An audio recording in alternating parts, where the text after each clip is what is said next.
آپ چاہے اپنی زبان کے اوپر کتنا ہی عبور کیوں نہ رکھیں، بعض چیزوں کا بیان آپ نہیں کر سکتے، خود آپ کے اوپر جو گزرتا ہے وہ بھی آپ زبان سے بیان نہیں کر سکتے، کیونکہ ان کے لیے الفاظ ہیں ہی نہیں۔ مثال کے طور پر اب یہاں پر میں اپنے طور پہ ایک مثال پیش کرتا ہوں۔ آپ نے موز کھایا، میں نے پوچھا کہ موز کا مزہ کیسا تھا، آپ نے کہا کہ میٹھا تھا۔ پھر میں نے آپ کو گنا کھلایا، میں نے پوچھا گنے کا مزہ کیسا تھا، تو آپ نے کہا میٹھا تھا۔ پھر میں نے آپ کو آم کھلایا اور میں نے پوچھا مزہ کیسا تھا، آپ نے کہا میٹھا تھا۔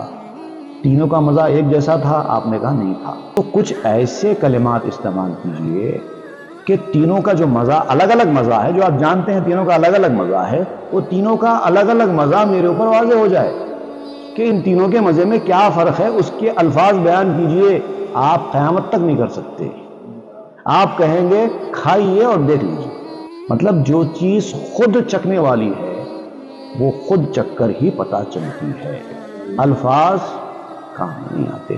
تو یہ جو میدان ہے نا، روحانی میدان، اس میں اکثر معاملات ایسے ہی ہوتے ہیں۔ بزرگوں نے جتنا بھی جو کچھ بھی بیان کیا ہے وہ الفاظ کی قید میں رہ کر ہی بیان کیا ہے، ہر چیز نہیں بیان کر سکتے، الفاظ صرف اشارے دے دیے۔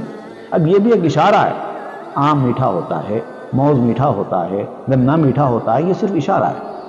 وہ جو مزے کی جو کیفیت ہے وہ کہاں ہے؟ چاہے کیسے ہی آپ الفاظ استعمال کریں، آپ نہیں بیان کر سکتے۔ آخر میں ایک ہی بات کہنا پڑے گا، کھا کر دیکھ لو۔